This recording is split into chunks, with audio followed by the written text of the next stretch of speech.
Shri professor Manoj Kumar Jha. शुक्रिया माननीय सभापति महोदय। थोड़ा हट करूंगा वक्त के लिए, लेकिन आखिर में अभी चालू तो करिए हुजूर। सर, माननीय सभापति महोदय, अच्छा है हम सब संविधान पे बात कर रहे हैं। उस सदन में भी हुई, इस सदन में भी तमाम साथियों ने संविधान पे बात की। अपना अपना दायरा है, अपनी अपनी सोच है, अपनी अपनी प्राथमिकताएं हैं, लेकिन महत्वपूर्ण ये है कि हमने संविधान पे बात की। कई ओहदेदार लोग दूसरे स्तंभ के, वो तो ईश्वर से बात करने लगे हैं। भगवान को कितना काम है, किसी की नौकरी लगवानी है, किसी की शादी करवानी है, किसी को चुनाव जितवाना है, तो किसकी पर्ची निकलेगी, किसकी अर्जी लगेगी। तो अच्छा है कि हम संविधान के दायरे में बात कर रहे हैं। माननीय सभापति महोदय, नेहरू जी पर बहुत चर्चा होती है जब से इस संसद में आया हूं, और मैं इस नई सरकार के बाद ही सदन में आया हूं। बचपन में सोचा करता था पार्लियामेंट पहुंचूंगा, लेकिन आज एक कन्फेशन करता हूं, हमेशा अपने को विपक्ष में देखता था, तो विपक्ष में ही हूं। तो सर ऐसा है, मैंने कई दफा कहा है, 14 का चुनाव, 19 का चुनाव, 24 का चुनाव जवाहरलाल नेहरू नहीं हारे हैं, विपक्ष हारा है, कांग्रेस हारी है। 100 साल आप चुनाव जीतेंगे, लेकिन नेहरू को फिर भी वहां खड़ा पाएंगे, क्योंकि अथॉरिटेरियनिज्म के खिलाफ, पार्लियामेंट्री डेमोक्रेसी के प्रतीक हैं नेहरू। वो ढाल हैं, वो रक्षा कवच हैं। और मैं आपको बताऊं, हमारे नड्डा साहब ने जेपी का उद्धृत किया, और मुझे अच्छा लगा कि जयप्रकाश जी ने जब इंदिरा जी को, वो इंदू लिखा करते थे, जब चिट्ठियां लिखी ना इमरजेंसी के दौरान, तो नेहरू को इन्वोक किया। I am writing to you in the name of your father Jawaharlal Nehru.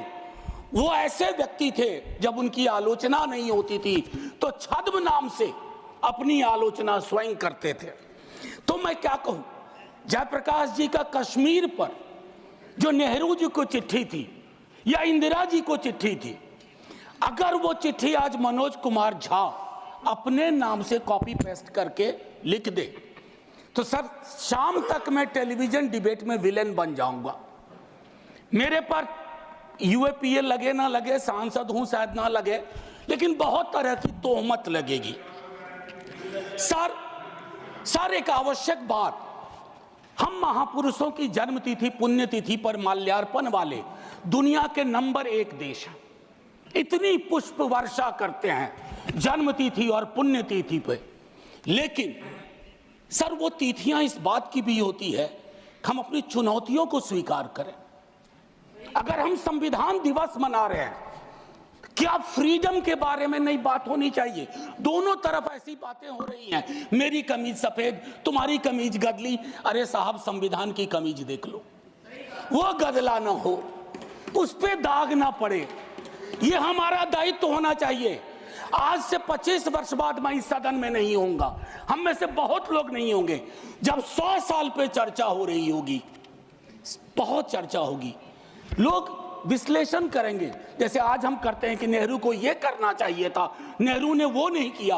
100 साल बाद कोई आपके बारे में टिप्पणी करे, मैं जीवित नहीं रहूं, संभवतः मैं सदन में नहीं रहूंगा, लेकिन वो भी अच्छा नहीं लगेगा सर, अशोभनीय लगेगा। टाइम मशीन नहीं है सर, नहीं तो मैं अपने सारे साथियों को 47-46 ले जाता। खून की नदियां बह रही थी दोनों तरफ, खून की नदियां, मंदिर में गाय काट के फेंकी जा रही थी, मस्जिद में सुअर फेंके जा रहे थे। उस दौर में एक ऐसे देश के निर्माण का संकल्प, गलतियां हुई होंगी। आप विलेन क्यों बनाते हो भाई? विलेन मत बनाओ, आपसे भी गलतियां होती हैं, हमसे हुई हैं। मैं सिर्फ इतना कहता हूं माननीय उपसभापति महोदय, कि जब हम तबसरा करते हैं इस तरह के नेताओं पे, तो हम भूल जाते हैं 47 में इस देश की क्या हालत है। सर आपने घर बनाया हो, मैंने नहीं बनाया अभी तक, मेरे पिता ने बनाया। सर ग्राउंड फ्लोर बनाने में सबसे ज्यादा मेहनत लगती है, नींव है वो।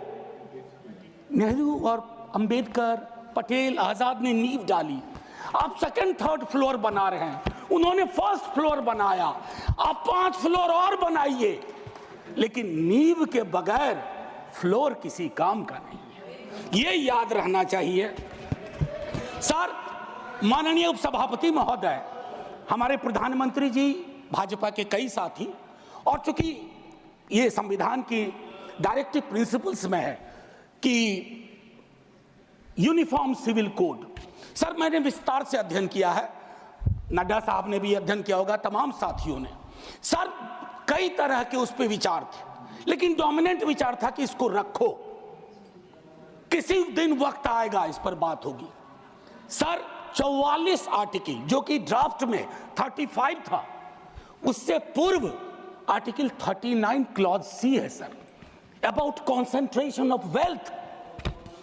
इनकम इनइक्वालिटी का इस देश में जो आलम है, हम टाइम बॉम्ब पे बैठे हुए हैं, टाइम बॉम्ब है ये, और ये सबको इंपैक्ट कर रहा है, ना सिर्फ गरीब मजलूम वर्गों को, मध्यम वर्ग को। अभी हालिया रिपोर्ट आई कि प्रॉफिट मेकिंग कंपनीज, लेकिन उनकी प्रॉफिट का एम्प्लॉय के सैलरी में कोई रिफ्लेक्शन नहीं है सर। रिलेटिव डिप्रिवेशन का जन्म हो रहा है, 44 तक पहुंचिए यूनिफॉर्म सिविल कोड तक, लेकिन रास्ते में एक मील का पत्थर है आर्टिकल 39C, वहां रुकिए, ठहरिए, सोचिए कि इसको, क्योंकि अंबेडकर साहब को आप कोट कर रहे थे सोशलिज्म के बारे में कि वो कहते थे कि वो तो रचा बसा है, सेक्युलरिज्म रचा बसा, मानता हूं, लेकिन उन्होंने नेशनलाइजेशन ऑफ लैंड और इंडस्ट्री की भी बात की थी। मैं उसकी पैरोकारी आज के दौर में नहीं कर रहा हूं, लेकिन ये जरूर कहूंगा कि प्राइवेट प्लेयर्स ऐसे ना हो जाएं कि एक को चादर से ढकने के चक्कर में पूरा देश नग्न सच्चाई से रूबरू होता रहे, ये नहीं होना चाहिए। अब सर मैं एक बात कहता हूं, आज जब मैं यहां बोल रहा हूं, इस देश के किसी न किसी कोने में सीवर से एक आध डेथ हो चुकी होगी, सीवर में उतर करके खुदाई चल रही है इस देश में, कई जगह खोदे जा रहे हैं। एक खुदाई हम सब सांसद मिलके करें, वो जो सेप्टिक टैंक और सीवर में उतर करके जहरीली गैस से मरने वाले लोग, ये कौन है?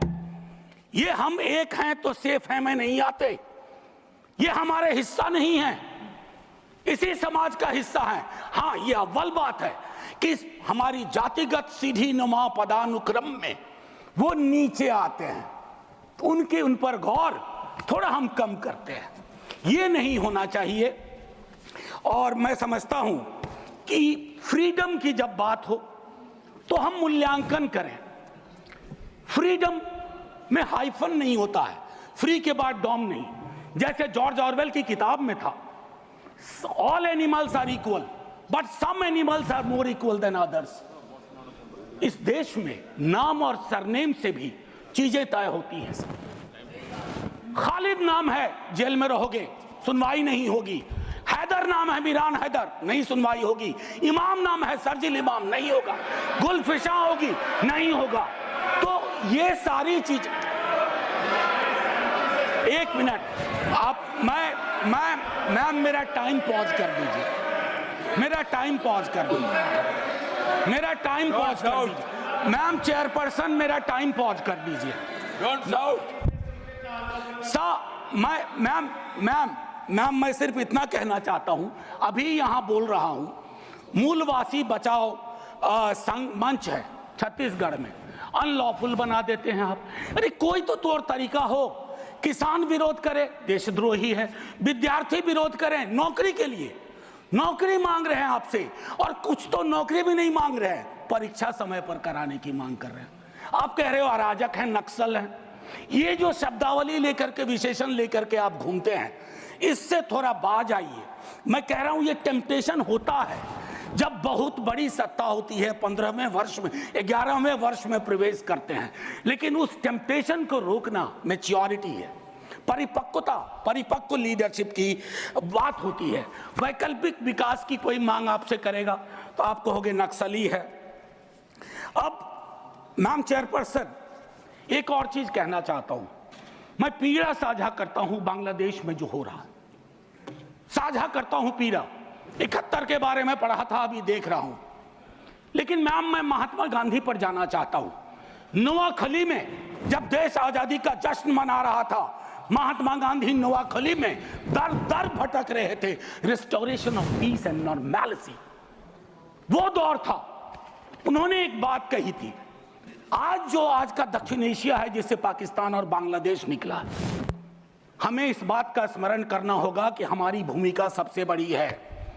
हम बड़े भाई वाली शब्दावली का इस्तेमाल नहीं करेंगे। We are the largest and the oldest democracy. बाकी में डेमोक्रेसी कैजुअलिटी हुई है पाकिस्तान और बांग्लादेश में, संविधान तक नहीं आया। लेकिन हम अपनी अकलियत के साथ कैसा व्यवहार करते हैं, तो हम कह पाते बांग्लादेश को, learn from us, to Pakistan learn from us, this is how we treat. लेकिन हमारा रिपोर्ट कार्ड अगर उसमें कमियां रहती है, मैं Sit down. Sit down. Sit down. Ma'am, chairperson, my time should be paused. Down. My time should be paused. My time should be paused. My time should be paused. Honorable members. Ma'am, एक चीज मैं एक चीज कहना चाहता हूं। अंबेडकर साहब को कोट किया गया, अंबेडकर साहब को कोट किया गया, और एक मिनट किसी की भावना आहत हुई है तो मैं वापस लेता हूं। It is primarily a mode of, सुनिए, it is primarily a mode of associated living. Democracy is not simply a form of living, form of government. Associated living, कितना इसको अपने जीवन में उतार पाए? ऑफ कॉन्जॉइंट कम्युनिकेटेड एक्सपीरियंस, कितना उतार पाए? जातिगत जनगणना की जब बात होती है तो बट जाते हैं हम। क्यों बट जाते हैं भाई? वर्गीकरण की बात होती है, बिना जनगणना के वर्गीकरण कैसा? एनएफएस के माध्यम से एक नई रवायत का जन्म हो गया है। एक ओबीसी की लिस्ट में क्रीमी लेयर के इंटरप्रिटेशन के लिए आप राज्यों की समकक्षता इक्विवेलेंस को एक ऑर्डर के माध्यम से छुपा देते हैं। आपका दोष नहीं भी दूंगा, कहूंगा कि अधिकारी वर्ग के अंदर अभी भी वो मानस है कि वो रिप्रेजेंटेशन से परेशान होता है, चिढ़ता है, उसको लगता है ये यहां कहां आ गए। अभी बिहार में सर्वेक्षण हुआ, कई लोगों ने कहा हम तो इतने कम नहीं हो सकते। विजिबिलिटी और न्यूमेरिकल स्ट्रेंथ में फर्क होता है। विजिबल आप इसलिए अपने को समझते हैं ज्यादा कि आप न्यायालय में हैं, आप विद्यालय में हैं, आप सड़क पे हैं, आप चौक पे हैं, आप चौराहे में हैं, तो आपको लगता हम तो बहुत, हमें कम क्यों दिखाया गया? उसके इस रिश्ते को हम सबको समझना होगा। मैम चेयरपर्सन, और जो मैंने कहा conjoint experience and associated living, together with that I'll take you for a minute to what Jawaharlal ji said in the beginning of objective resolution. उन्होंने कहा, और मैं हिंदी में तर्जुमा करता हूं, कि आज जब मैं यहां खड़ा हूं तो 5000 साल का अतीत मेरे सामने खड़ा है। मैं अभिभूत भी हूं, लेकिन मेरी चिंताएं भी हैं। इन चिंताओं और अभिभूत होने के बीच किस तरह के राष्ट्र का हम निर्माण करेंगे इस संविधान सभा के माध्यम से, मैं इस चुनौती को स्वीकार करता हूं अपने साथियों के साथ। और then he mentioned oath of tennis court. मैंने इस सदन में एक दिन कहा था कि 1789 के रेवोल्यूशन के बाद जहां से लिबर्टी, इक्वालिटी, फ्रैटर्निटी आया, जवाहरलाल जी ने कहा तब के बादशाह ने वहां कमरे बंद करवा दिए कि कॉन्स्टिट्यूएंट असेंबली नहीं बैठ सकती है। एक कमरे से दूसरा कमरा, दूसरे कमरे से बरामदा, और आखिर में टेनिस कोर्ट में पूरी की पूरी असेंबली बैठी और ओथ लिया। उसको कहते हैं ओथ ऑफ टेनिस कोर्ट। उन्होंने क्यों यह उदाहरण दिया कि हमारी डेमोक्रेसी में भी कभी इस तरह के चैलेंज आ जाए तो संसद इमारत की मोहताज नहीं होगी। संसदीय लोकतंत्र इमारत की मोहताज नहीं होगी, वो इबारत देखेगी। और इबारत में फर्क है। मैम आज मैंने कहा था हट करूंगा, 1.5 से 2 मिनट और चाहिए। अब मैंने कहा कि 1 नेशन 1 इलेक्शन की बात हो रही है। उस पर विस्तार से बोलूंगा जिस दिन ये आया, अगर सिलेक्ट कमेटी को गया तो अलग बात है। लेकिन मैम, इस देश में 1 नेशन 1 इलेक्शन था। नड्डा साहब ने कहा, मैं मानता हूं, कई दफा क्या होता है जब आप कोट करते हैं, हमारी यूनिवर्सिटी में कहते हैं कि सेमी कोलोन के बाद किसी को कोट मत करो, उसको हम लोग कहते हैं पुअर साइटेशन, कि किसी को कोट किया। जैसे आपको उदाहरण के लिए मैम 30 सेकंड में, कि मार्क्स ने कहा religion is the opium for masses, ऐसा कभी नहीं कहा मार्क्स ने। वो सेमी कोलन के बाद का एक सेंटेंस था, उन्होंने ये कहा is the Sai of the oppressed, लेकिन सेमी कोलन के बाद का उठा करके कहा रहे रिलीजन के तो खिलाफ थे कार्ल मार्क्स। तो उसी तरह से साइटेशन के साथ दिक्कत है। मैं सिर्फ इतना कहना चाहता हूं, 1 नेशन की वो साइकिल टूटी थी, 1 नेशन 1 इलेक्शन की साइकिल 60s मिड 60s में टूटी। आज क्या गारंटी है, हम कैसे अगले चुनाव तक ले जाएंगे? Will it be a proxy governance? Then it won't it undermine the idea of will of the people? मैं समझता हूं कि इस पर विशद चर्चा हो और तभी जा करके एक Kindly conclude. बस अभी तो 33 सेकंड लिया है, 1 मिनट और दे दीजिए। मैम चेयरपर्सन, तारतम्य तो थोड़ा टूट जाता है, फिर भी अपनी एक बात कह के खत्म करूंगा। बाबा साहब भीमराव अंबेडकर के बचपने का एक छोटा किस्सा। क्लासरूम में बैठे हुए थे सबसे पीछे, शिक्षक ने कहा, चूंकि मैथमेटिक्स में बहुत अच्छे थे, आओ इसको हल करो। ज्यों ही वो बोर्ड की तरफ बढ़े, जितने कास्ट हिंदू अपर कास्ट के लोग थे वो दौड़ के बोर्ड के पास गए, क्योंकि बोर्ड के पीछे उनका टिफिन बॉक्स था। उनको लगा ये पोल्यूट हो जाएगा। मैम, आज वो मान्यताएं नहीं हैं, लेकिन पोल्यूशन प्योरिटी की नई मान्यताएं आ गई हैं, एक्सक्लूजन की नई मान्यताएं आ गई हैं।